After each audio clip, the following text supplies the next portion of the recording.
আপনি আবার ভাববেন না আমি ইমপ্রেসড, তাই এখানে আসছি। আপনি যে ইমপ্রেসড হয়ে আমার সাথে এখানে আসেনি সেটা আমি খুব ভালো করে জানি, কারণ আপনি একজন মিস ব্ল্যাক কফি, এক্সট্রিমলি তিতা। আপনি গ্রিন অ্যাপল লাইক করেন?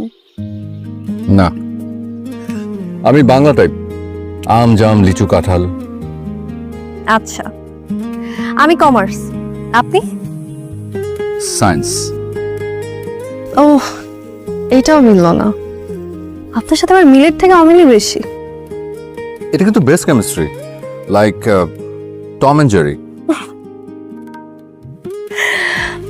এমনিতে আপনার প্রিয় খাবার কি? খুদের ভাত আর সাথে নানা রকমের ভর্তা। এই, আমার মাও কিন্তু ভালো ভর্তা করে, সাথে খুদের ভাত। আসছে চাপাবাজ। সত্যি? ঠিক আছে, তাহলে একদম প্রমাণ করেন যে আপনি চাপাবাজ না। ছোচা বিলাই।